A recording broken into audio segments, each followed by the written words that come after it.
Hi friends, இன்றைக்கி நம்ம கிச்சனில் ரவா கீர் தான் செய்ய போகிறோம். பூரி கூட வச்சு சாப்பிட்றதுக்கு சூப்பராக இருக்கும், தனியாகவும் சாப்பிட்றதுக்கு நல்லாயிருக்கும்.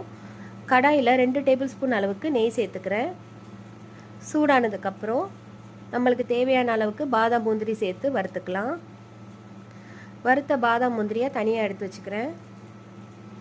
மீதி இருக்கிற நெய்யில் 2 கிராம்பு, 2 ஏலக்காய், ஒரு சின்ன துண்டு பட்டை, 6 டேபிள் ஸ்பூன் அளவுக்கு ரவை, இது எல்லாத்தையும் சேர்த்து வறுத்துக்கலாம். ரவை நல்ல வாசனை வர அளவுக்கு வறுத்துக்கணும், ஆனால் கலர் சேஞ்ச் ஆகக்கூடாது. அதையும் தனியாக எடுத்து வச்சுக்கிறேன். அதே பேனில் 1 லிட்டர் அளவுக்கு ஃபுல் ஃபேட் மில்க் சேர்த்துக்கிறேன். பால் கொதி வரட்டும்.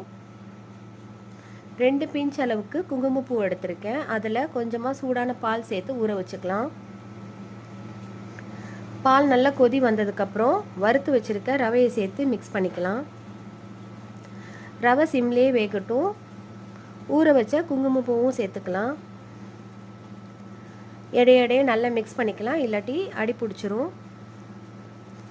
4 table spoon sugar, 2 table spoon அளவுக்கு மில்க் மேட் சேர்த்துக்கிறேன். நீங்கள் ஃபுல்லாக கூட மில்க் மேட் சேர்த்துக்கலாம். ஏலக்காய் கிராம்பெல்லாம் இந்த ஸ்டேஜில் எடுத்துடலாம். ஃப்ளேவர்லாம் நல்லா இறங்கியிருக்கும். எனக்கு சுகர் கொஞ்சம் கம்மியாக இருக்கிறதுனால நான் இன்னும் 2 டேபிள் ஸ்பூன் சேர்த்துக்கிறேன். உங்களோட டேஸ்ட்டுக்கு ஏற்ற மாதிரி அட்ஜஸ்ட் பண்ணிக்கோங்க.